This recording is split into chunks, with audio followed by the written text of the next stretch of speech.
evacuated from a flooded nursing home. Our Rob Marciano on board a Black Hawk chopper, the rescues from above. The grim death toll climbing. Search teams locating that van, swept away with 6 family members inside. Many shelters pushed to the limit with families in need. This mother desperately looking for her children. What we've just learned. Explosion danger, the chemical plant under 6 feet of water. The CEO predicting a possible fire or explosion in the next several days. The company with no way to prevent it. Plus, the new threat from North Korea as the U.S. Navy successfully conducts a missile intercept test off Hawaii. And cancer breakthrough, the first of its kind treatment approved in the U.S. This is ABC World News Tonight with David Muir. Tonight, special coverage of the disaster in Texas. And good evening. Thanks for joining us on this Wednesday night. I'm Tom Llamas, in for David. And tonight, Tropical Storm Harvey delivering a second punch along the Gulf. Millions along the Texas-Louisiana border now feeling its wrath. Port Arthur, Texas, a city underwater. Residents at this nursing home rescued from their flooded out building. And take a look at this. Other victims lifted to safety in a Black Hawk helicopter. We were there with Customs and Border Protection. And now, floodwaters threatening to ignite an explosion at a chemical plant, forcing evacuations. Tonight, from Houston to Beaumont to New Orleans, they are all reeling from this storm. So let's get right to ABC's Gio Benitez outside Beaumont tonight. Tonight, Beaumont and Port Arthur, Texas, underwater. Residents waking up to this. Major freeway Interstate I-10 now completely underwater. Cars submerged, in some places catastrophic floodwaters reaching rooftops. I'm on my roof right now. Families in agony, waving white towels, signaling for help. In the last 24 hours, the storm tragically claiming 2 lives here in Beaumont. 41-year-old Colette Sulcer died, her 3-year-old daughter clinging to her as both were swept away. Her little girl miraculously in stable condition tonight. In nearby Port Arthur, workers racing to evacuate this flooded nursing home. More than 70 elderly patients in bedrooms and hallways, workers gathering desperately needed medical supplies and oxygen tanks. Outside, local residents with their own boats taking them to safety. A military chopper later landing on the highway to airlift some out.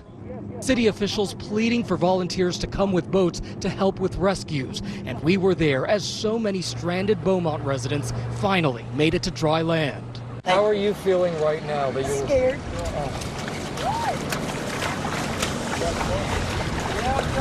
Don't know which way to go, what to do, losing everything. There's my kids on the table, and my whole house is floating.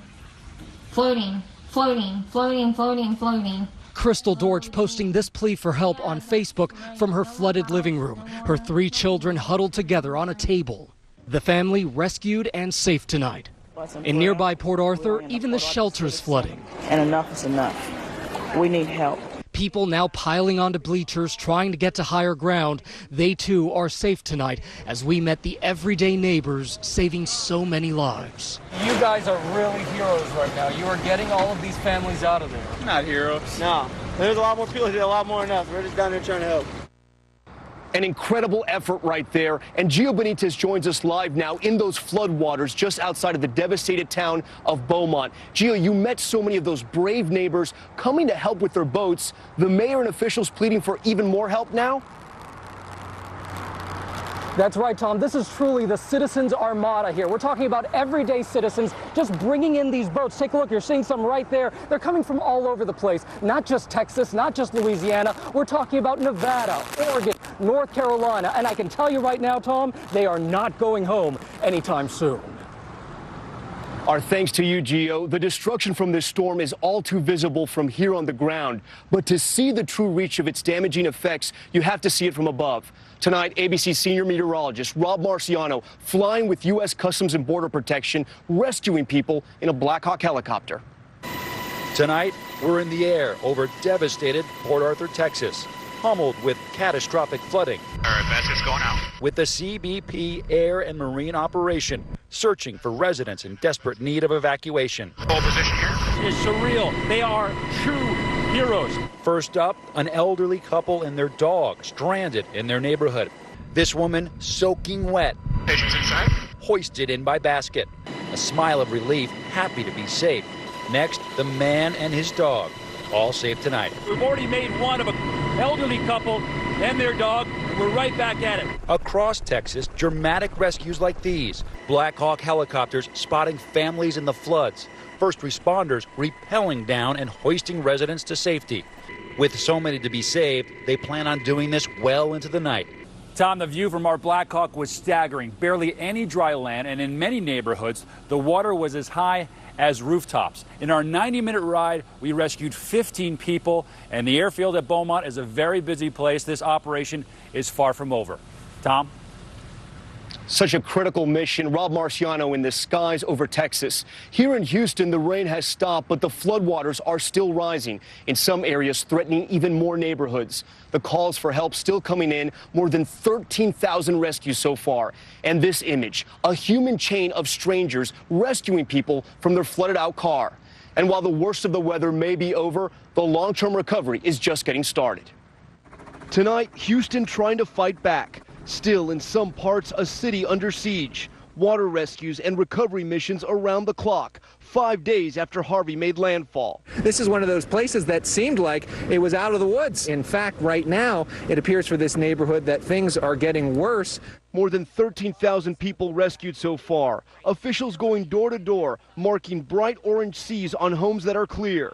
Officials estimating up to 40,000 homes in Harris County alone are destroyed. But 100,000 is certainly not out of the question. Our Matt Gutman is above the storm zone.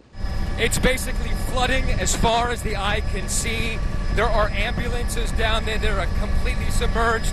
This is still very much an ongoing situation here. At Greens Bayou, receding water revealing a grim discovery. Inside that van, the bodies of 6 members of the Saldivar family.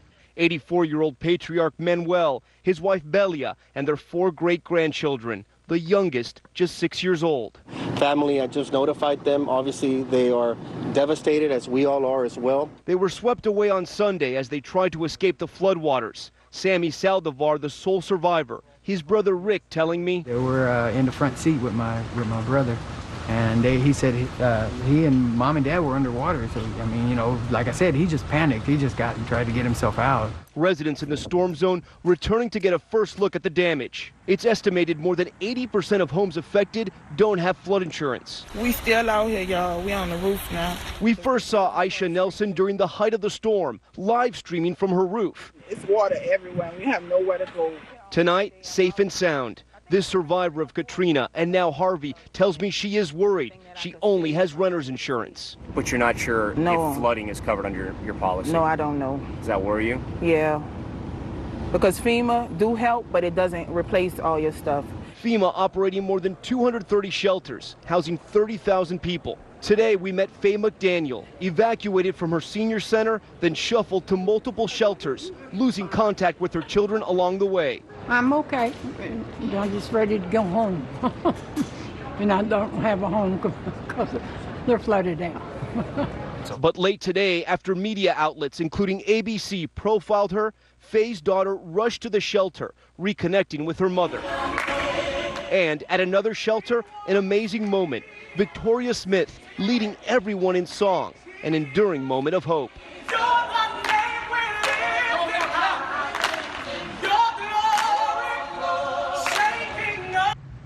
Such a great moment. Houston trying so hard to turn the corner. Next tonight, an alarming headline. Floodwaters putting a chemical plant at risk of exploding. Workers evacuated and then families living nearby while operators say they can only watch and wait. Here's Clayton Sandell. Tonight, Crosby, Texas is dealing with too much water and now the potential for fire or worse.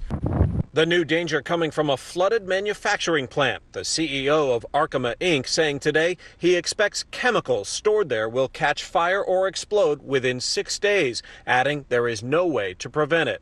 In a statement, the company describes the situation at the plant as serious. Dozens of homes are nearby, and everyone living within a 1.5-mile radius has been ordered to evacuate. Families, their pets, and whatever they could carry, leaving in school buses and military vehicles. The chemicals used to make things like hoses, foam cups, and plastic pipes need to be kept cold. But more than 40 inches of rain knocked out electricity, killed backup generators, and now threatens the remaining cold storage units. What is not clear tonight is exactly how big a fire or explosion might be and exactly what the impact would be on people or the environment. Tonight, state, local, and federal officials are watching closely. Tom? A story we're going to stay on top of for the next several days. Clayton, our thanks to you. Tonight, we're broadcasting from the Eleanor Tinsley Park. This is in downtown Houston. We want to give you the view from above right now. This is our drone camera. And just next to me, this is the Buffalo Bayou. But it looks like a lake right now because of all the rain that's fallen here. Harvey, the largest rainmaker to ever hit the continental U.S. Now, some of these waters have receded, but there's still widespread flooding. And for more now on Harvey's path, let's go now to our Ginger Z. And Tom, that path starts in Louisiana, where the center is north of Lake Charles. You can see still a tornado watch in parts of Mississippi through Mobile tonight, but that heavy shield of rain has been torturing parts of East Texas right along the state line in Louisiana. Let's track it and time it, because this is what's important. Harvey is finally moving north-northeast, and it'll continue to do so. By Thursday afternoon and evening, Memphis along I-40, you could see some really heavy rains during your drive time. There are flash flood watches that extend all the way north to Lexington and all the way into the western panhandle of Florida. Up to 8 inches still could be dropped from Harvey, and our team put together a conservative estimate. Already, Harvey has dropped more than 20 trillion gallons of rain. Tom? 20 trillion. That's incredible. All right, Ginger, thank you. And a programming note here. If you want a way to help, tomorrow, our parent company, Disney, will hold a day of giving to help victims of the storm. The fundraising effort includes all of our ABC News programs, from GMA to Nightline to us here at World News Tonight, as well as our affiliates, partner networks, ESPN, A&E, Freeform, and Radio Disney, and our social platforms as well. Disney and our Houston station, KTRK, are donating $1 million to the American Red Cross and inviting you to join us. Text the word Harvey to 90999 to make a $10 donation to the Red Cross, or visit abcnews.com for other ways to contribute. We do move on now to the other headlines tonight. President Trump starting his day off with a tweet on North Korea after its latest missile launch, tweeting that talking is not the answer. But within hours, his Secretary of Defense seemed to contradict him. Here's ABC's Chief Global Affairs correspondent, Martha Raddatz. A fiery spray of exhaust as a defensive missile is test-launched from a U.S. warship, successfully intercepting a medium-range ballistic missile sent aloft from nearby Kauai. A long-planned test that could not have come at a more perfect time. North Korea today boasting of its own missile test, launched just days ago, crossing over Japanese territory before falling into the sea. Kim Jong-un calling it, quote, a meaningful prelude to containing Guam, where thousands of U.S. forces are based. President Trump has warned North Korea that any threat to the U.S. will be met with fire and fury. Today, he appeared to double down on a military option, tweeting that talking is not the answer. But when his Secretary of Defense was asked if that means we are out of diplomatic options, he quickly said no. We're never out of diplomatic solutions. This is not the first time that the administration is seemingly sending mixed messages. But in the end, North Korea's leader listens most carefully to only one person, Donald Trump. Tom? Very much a one-on-one back and forth. All right, Martha, thank you. Next tonight, the FDA has proved a radically new way to fight cancer. The first treatment to engineer the patient's own immune cells, directing them to fight the cancer cells. The approval is to treat a certain type of blood cancer, but there is hope tonight it could be used for other cancers as well. ABC's Lindsay Janis with the first patient ever to receive this new treatment. Tonight, a new frontier in the fight against cancer. For the first time, the FDA approving a genetically engineered immune therapy for young patients with acute lymphoblastic leukemia. It works by taking a patient's own immune cells, reprogramming them, then sending them back into the body to destroy cancer. Most of these patients remain in remission years later. And so that makes us think maybe that's actually a potential cure for some of our kids, and that's very exciting to us. 12-year-old Emily Whitehead was the first child to ever receive the treatment developed by the University of Pennsylvania.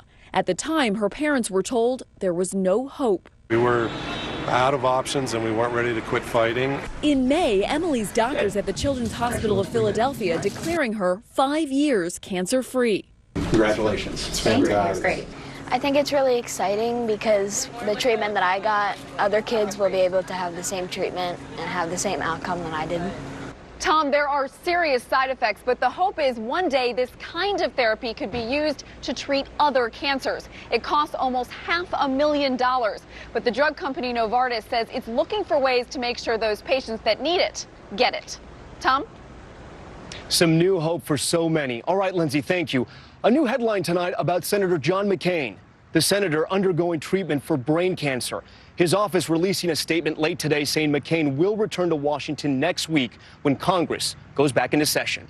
And there's still much more ahead on this special edition of World News Tonight this Wednesday. The devastation in Texas and the nationwide impact. America's largest refinery shut down, gas prices jumping overnight as millions of drivers get ready to head out for the Labor Day weekend. Breaking news in the West, 3 police officers shot and wounded. The images coming in at this hour. And the furniture store owner turning showrooms into shelters. An amazing story. His message to flood victims tonight. Alexa, play Finn's birthday playlist. Okay. Hey. You're gonna be here today, right? Yeah, of course.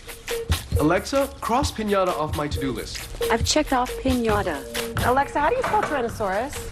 It's spelled T-Y-R. Alexa, message the Fishers. The Stewarts? Alexa, message the Wilsons.